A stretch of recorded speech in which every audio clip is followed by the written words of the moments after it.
So right after the Black Stars 1-1 draw against Chad in the 2026 FIFA World Cup qualifiers, it's now time for us to do the game analysis and what went wrong for the Black Stars in this game against Chad, because a number of things went wrong, and the first thing we will do is to put blame on Coach Otto Addo. Yes, Coach Otto Addo takes much of the blame because he decided the tempo of the game and how the Black Stars approached this particular game, and I think that was wrong. For a moment, I was trying to agree with Coach Otto Addo for the fact that we have to not put more aggression on the game and try to be more possessive of the ball and all that, but he forgot that we are not playing in the knockout phase or something like that, but rather we are playing in a league format that we need points to be able to qualify for the FIFA World Cup, but rather he was playing the game as if we were in the knockouts where we need one goal just to make it. That wasn't the case. Ghana is playing, and you know how Ghana's style of play is. We need more goals, and that was lacking in this particular game. So the first blame goes to Coach Otto Addo and the fact that the players didn't do well. In terms of the attitude of the players on the game, it gets to some point where you, the players on the pitch, you have to be eager to want more. If you're on the pitch and you know you've not gone to the World Cup before, this is the right time for you to put in your best to ensure that the team qualifies for the FIFA World Cup. But what did we see in our players? After the one goal, we didn't really have a form of urgency to go and get the second goal. In the second half, we were not there in the game. There was a lot of walking and ball watching. In fact, the goal we considered, we realized that both the likes of Abdul Saleh Samed, who was supposed to bring the man down, Osman Ibrahim, Kamaldeen Sulemana, they were all caught ball watching, and they created space. Jonas Adjetey, they all let the man into a space which was very dangerous, and that was how come Chad were able to get the equalizer in this game, and it felt like a win for them, and you can't blame them because this is their first point in the 2026 FIFA World Cup qualifier. The third thing that we realized was that the Black Stars lacked urgency. There was some form of no urgency. Now, when you look at how Ghana has qualified to the World Cup in past years, there has been more urgency. After we missed out on the 2018 World Cup in Russia, for the Qatar World Cup, you realize how we were urgent. In fact, the captain of the side, that is Dede Ayew, was always motivating the players. After the game against South Africa, if you guys remember, that was where he gave that speech that as we are going to Accra, if you know you are not ready to play your heart out for the Black Stars, you can tell the team and go and sit down. That is the form of Black Stars that we need. That even if the senior players are not on the pitch, if you're a newcomer, you should be able to inspire your teammates and let them know that, Charlie, it's just one goal that we've scored, and that is what was happening in the game. Well, another point that I realized that we didn't do well is that when you look at how we played as if we were leading the game by 5-0. It was telling. It was like the Barcelona game against Rayo Vallecano.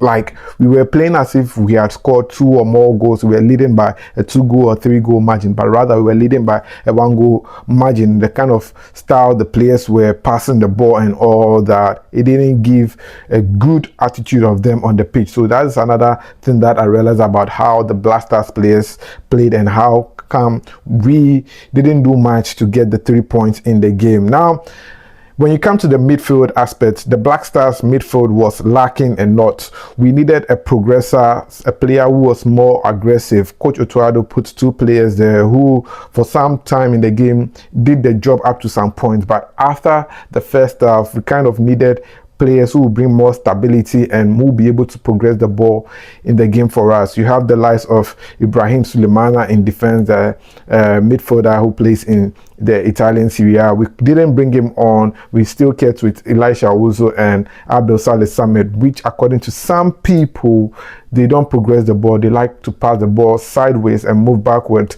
They think about safety, and even when it comes to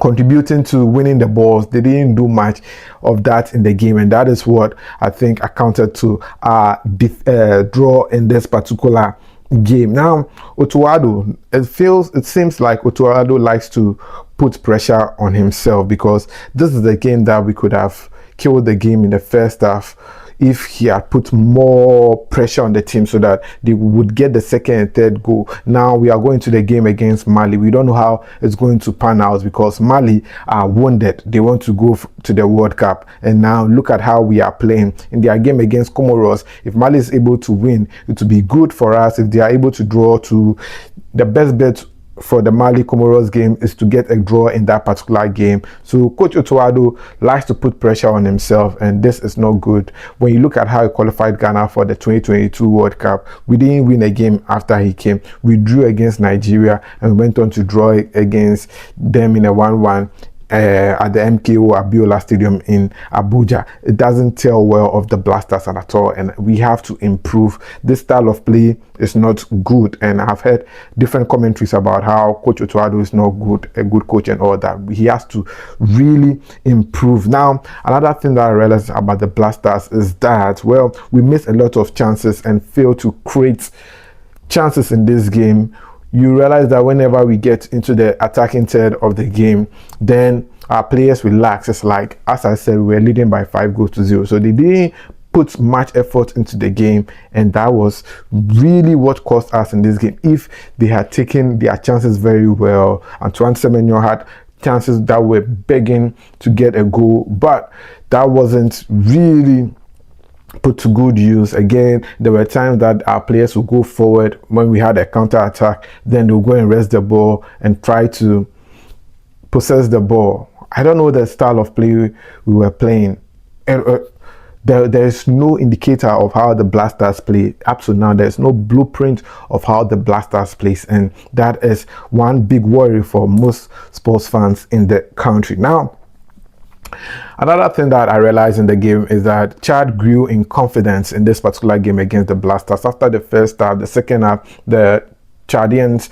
realized that the Black Stars didn't want to score a game. They were comfortable with the 1-goal lead, so they just sat back, and Chad took advantage of that. They changed the momentum of the game. They tried to win the balls more and more and try to see what they can do with the ball. And after that, the player who uses intuitive knowledge and skills realized that, no, let me progress the ball and see what will happen. And he progressed the ball. He wasn't being marked, and shots, and his luck got him the goal. I won't say his luck, his hard work got him the goal, and that was how come they were able to get the all-important equalizer in this game against the Black Stars. Now, another thing that I realized in this game is that Coach Otto Addo and his backroom staff didn't do their homework. Now, this is why. We forgot that Chad had a new coach, and this new coach was Rahul Savoy, and this coach was the coach who was with the Central African Republic team that said Ghana's last AFCON will be their last AFCON, and you realize that we couldn't qualify for the 2025 AFCON, which we play later this year in Morocco. So we didn't do our homework. This is a coach that we played a game against, and he managed a team that was able to get Black Stars in a tight game when we played against them at the Barbara Sports Stadium against CAR. We beat them by 4-3, and this same coach has now taken charge of Chad, and look at how his first game ended. It tells you that Coach Otto Addo and his backroom staff should have known that you are going to play against a coach who doesn't give up till the last minute. So we have to always give off our best, and that is what was really worrying in this game against Chad, because Rahul Savoy always pushes men that no matter what, you are down, you can still get an equalizer, and that is what pushes team to go and get the equalizer. Now, final thing that I would say before I leave you guys is, now football is all about data, video analysis. What are we doing when the players are training? We see them wearing vests, we see our team have a tablet, their technical team have their tablet. What are they watching? Data is all that is really important in football. Now, you set up an attack that had Antoine Semenyo, Jordan Ayew, and Inaki Williams, Kudus right behind them, or in the sandwich around all these attackers. Now, you realize that when you use data to tell you that when a particular player gets a ball at a particular angle, the chances of him scoring is very high. Now, we played several ways that didn't even match get the best of Antoine Semenyo? Neither did we get the best of Inaki Williams. Jordan Ayew, we didn't get the best of him. Mohamed Kudus, we didn't get the best of him. We have to put data into good use to realize that if at a particular point in time, okay, if you have a ball at the right flanks, who's the best player to pass the ball to? If you have the ball coming through from the center, how do we operate to make sure we get the best technique from our attackers? We don't take this into good use. When you realize the likes of Odegaard, realize the likes of Kevin De Bruyne, they play their balls based on data. You realize that they shoot from a particular angle. That is why Hazard would always cut in and shoot, because he will get the ball. The Chelsea players knew him to some point that if you give Hazard from the ball from the flanks, he'll be able to what? Cut in and shoot. And we've not taken advantage of all this. We all see our players doing well at club level, but we can't replicate the same in the national team because the data is there, but we are not making good use of it. Well, I'll leave it all here. I'll see you in the next one. Thanks for doing the watching. Please subscribe. And as always, peace out.